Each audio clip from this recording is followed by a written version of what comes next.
Episode lalu kita ngomongin soal IQ. Kali ini gue mau bahas sesuatu yang menyinggung soal EQ, walaupun nggak secara spesifik dan nggak ngomongin emosional doang, tapi lebih kepada balance antara emosional dan rasional. Jadi manusia tuh kan hidup dengan dua platform ya, gue nyebutnya platform rasional dan emosional. Gue sebut ini sebagai dua produk atau dua output dari dua mode berpikir yang berbeda, pilot dan autopilot. Jadi kita punya mode pilot di mana kita berpikir secara terencana dan ini kita pakai ketika kita nggak punya database-nya. Kapasitasnya pilot ini sayangnya amat sangat rendah sehingga kita nggak bisa multitask. Makanya kalau kita lagi mikir dengan mode pilot, kita nggak bisa diganggu, kita nggak bisa disambi. Dan kalau kita lakuin ini terus-terusan, akhirnya capek karena memang kapasitasnya rendah. Terus mode pilot ini juga bagusnya adalah dia relatif lebih kecil risiko terhadap bias karena produknya amat sangat logis. Ini adalah rational thinking, ini asalnya dari sana. Dan pada dasarnya ini mode yang amat sangat terstruktur. Sebaliknya mode kedua ada mode autopilot di mana kita berpikir secara spontan, berperilaku secara spontan berdasarkan database yang udah kesimpan. Mode autopilot ini kapasitasnya besar sehingga kita bisa melakukan apapun dengan mode autopilot ini secara multitask, dan ketika kita ngelakuin terus-terusan kita nggak capek gitu. Makanya kita bisa nyetir sambil dengerin lagu, sambil mikir tanpa kita capek, tiga-tiganya kita lakukan secara bersamaan karena kita sudah punya database-nya. Tapi sayangnya mode autopilot ini punya risiko yang cukup tinggi terhadap bias karena dia bergantung sama database. Jadi kalau database-nya tidak sempurna, kalau database-nya tidak sejalan, dia bisa aja bias. Dan pada dasarnya ini adalah shortcut aja gitu ya. Udah deh, daripada kita pikirin satu persatu dengan pilot, kita pakai autopilot,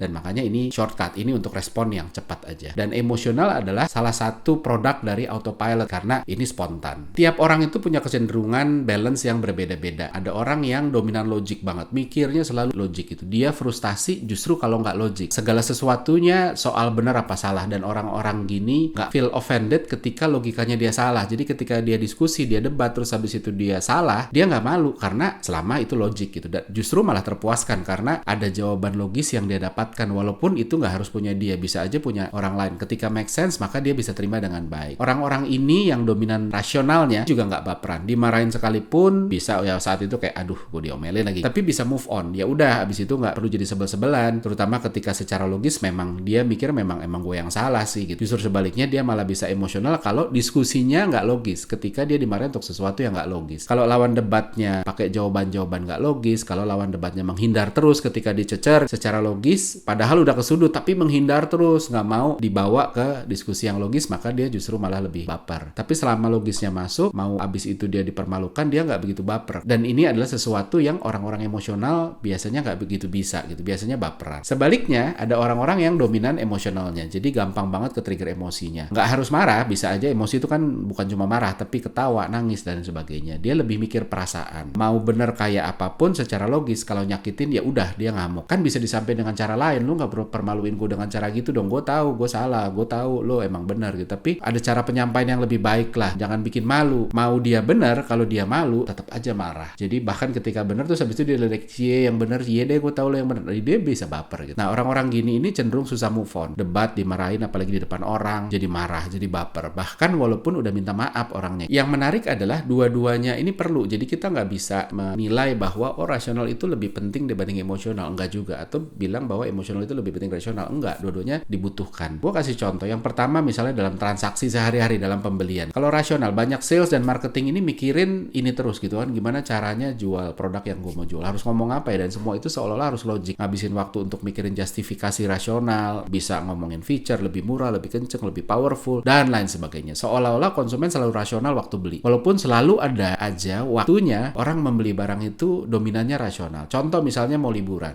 Ketika kita mau liburan, opsi airline-nya misalnya mirip-mirip. Nggak ada airline yang bagus banget, nggak ada yang jelek banget ya, beda-beda tipis gitu ya, 11-12. Kita akan cenderung lebih rasional, akan cari oke deh, karena bedanya tipis-tipis, maka mana yang lebih murah, mana yang lebih cocok jamnya, mana yang lebih value for money. Dengan uang segitu kita dapat banyak, dapat service lebih. Apalagi dengan adanya OTA, online travel agent, tiket.com, Traveloka, dan lain sebagainya, bikin compare flight itu jadi lebih murah, sehingga kita didorong untuk lebih rasional. Contoh yang kedua adalah ketika misalnya kita lagi beli hardware, bor untuk benerin rumah, nggak ada merek yang dikenal, kita nggak tahu nih mereknya apa, yang terkenal tuh nggak tahu apa gitu. Jadi ya apapun merek yang ada di depan kita sama-sama aja. Dua pilihan yang ada pun itu diproduksi dari negara yang sama, misalnya sama-sama made in China atau sama-sama made in Jepang atau made in Jerman atau apapun itu gitu ya. Maka akhirnya kan kita nggak punya pembeda, nggak bisa measure itu secara emosional. Maka dari itu kita akan mulai ketarik ke rasional, lihat harganya, lihat speknya, mana yang lebih handal, mana yang kasih garansi lebih panjang, dan lain sebagainya. Gimana dengan emosional gitu kan dalam pembelian? Ketika emosional, contoh ketika kita beli cola, ada Coca-Cola, ada Bicola. Ini dua-duanya kita tahu mereknya. Tapi Coca-Cola itu lebih dikenal, maka kecenderungan kita untuk milih Coca-Cola itu akan lebih besar. Ini juga emosional, balik lagi tadi. Emosional itu produknya Autopilot dan sebenarnya dia tentang shortcut. Jadi brand itu juga tentang shortcut. Karena ada di database, oh Coca-Cola gue tahu, udah deh gue ini aja deh. Padahal mungkin secara harga Coca-Cola lebih mahal dari Bicola. Sementara feature kandungan gula mungkin aja mirip-mirip atau bahkan bisa aja Bicola yang lebih baik atau apapun itu, kita nggak tahu ya. Tapi udah keburu menutup peluang untuk Bicola dan untuk merek-merek yang nggak dikenal. Begitu juga ketika kita beli rumah gitu ya, speknya udah sesuai, luas tanah, luas bangunan, jumlah kamar, area, jarak ke kantor, fasilitas publik, pasar, sekolah, rumah sakit, dan segala macamnya, termasuk harga udah cocok nih. Tapi selalu ada aja momen dimana tunggu dulu deh, ada yang belum sak nih, tapi gue nggak tahu apa. Nah, which itu sebenarnya areanya emosional. Jadi bahkan dalam pembelian pun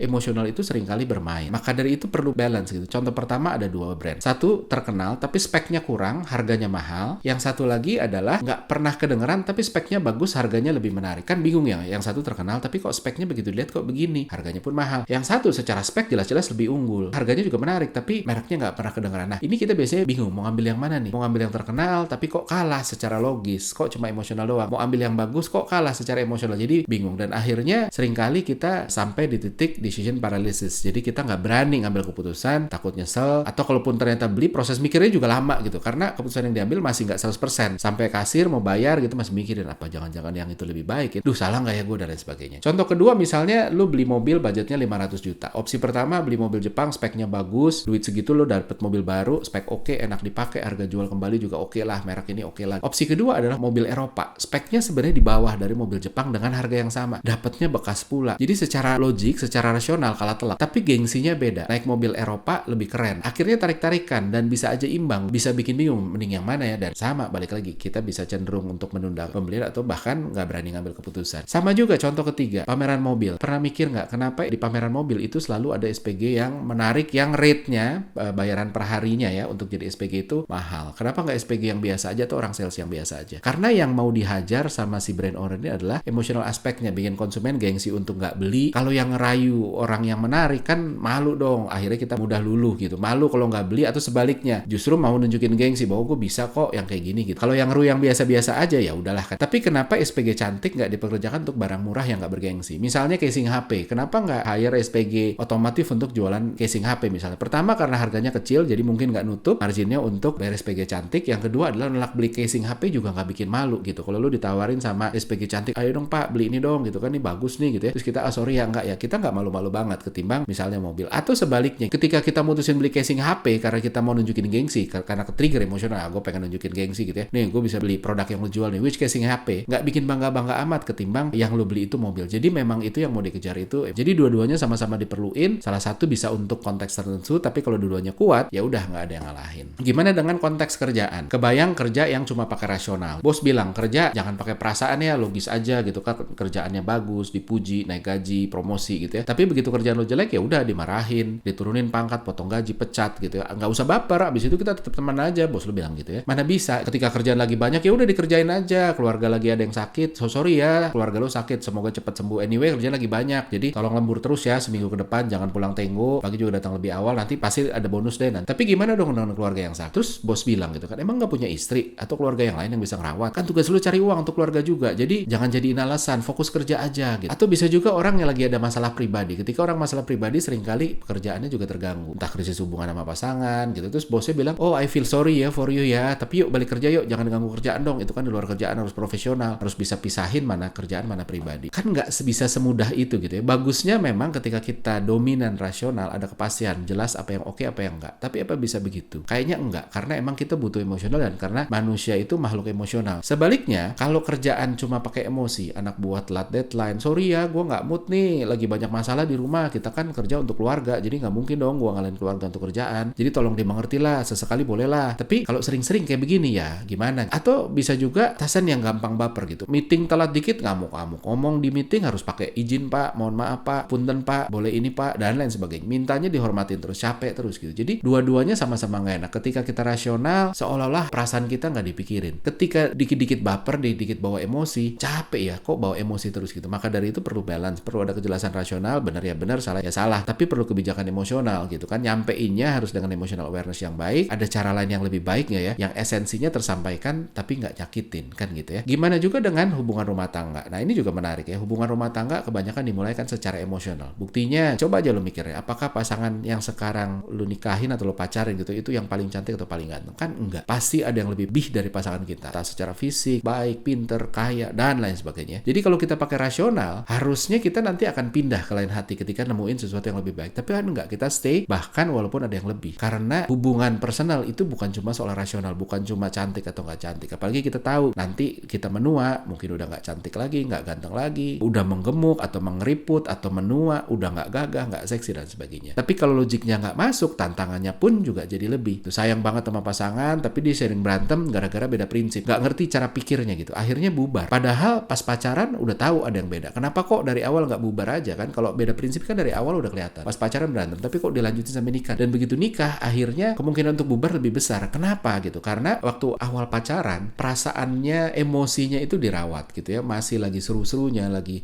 sayang-sayangnya. Jadi dia masih bisa ngalah untuk perbedaan rasional, perbedaan logik yang nggak nyambung nih. Tapi begitu kita udah berumah tangga, pertama adalah udah mulai sibuk jadi bapak ibu ketimbang jadi suami istri. Intimasinya berkurang, rasanya pun pelan-pelan memudar, dan ketika memudar maka logik akan take over. Mulai perhitungan logik deh, yang banyak cari uang kan gue, kenapa lo ngabisin doang dan lain sebagainya, kenapa lo ngatur-ngatur dan lain sebagainya. Yang kedua, hati-hati lagi, manusia itu kan selalu beradaptasi. Apapun yang pleasurable nggak akan segitu pleasurable lagi ketika udah lama gitu. Termasuk rasa sayang, rasa sayangnya masih ada, tapi nggak semenggebu-gebu dulu karena memang kita beradaptasi, dan ketika menggebu-gebunya turun maka logik pun mulai masuk. Kalau dulu di awal bilang cinta itu buta, nggak masuk secara logik pun dijalanin, tapi begitu menggebu-gebunya turun, nggak masuk secara logik jadi masalah. Maka dari itu banyak yang nyaranin mulai hubungan harus sejajar. Secara ekonomi jangan terlalu jomplang gitu, bukan nggak bisa, tapi tantangannya akan lebih banyak. Secara IQ jangan terlalu jomplang, yang satu pinter banget, yang satu mohon maaf ya tapi lemot banget, ngomongin apa awalnya lu bisa bertahan karena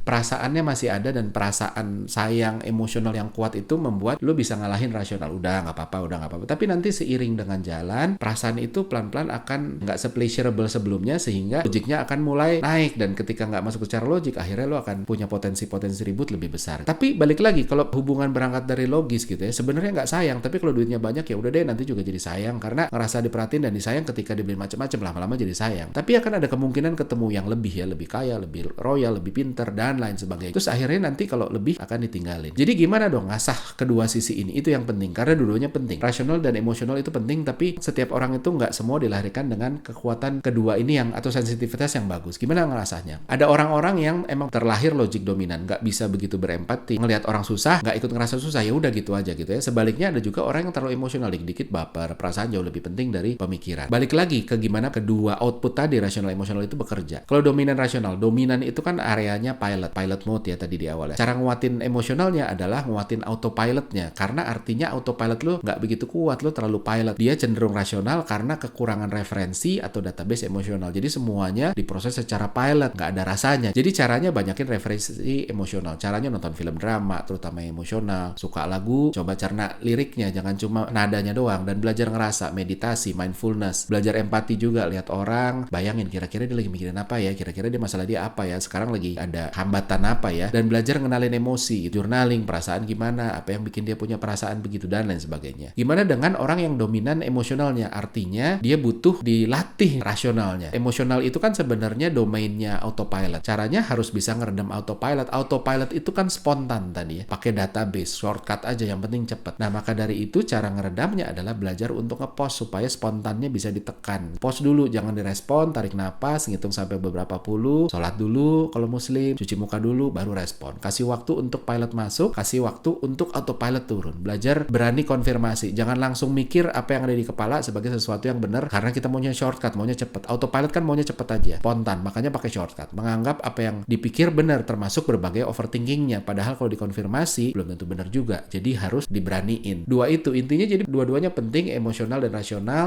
Dan ada orang yang terlahir dengan dominasi salah satu aja. Caranya adalah harus ngerti lagi ini produknya siapa, dan cara ngatasinnya balik lagi ke sana. Bagaimana mode ini bisa ditekan dengan cara menekan mode berpikir itu, gimana sih cara ngelawannya.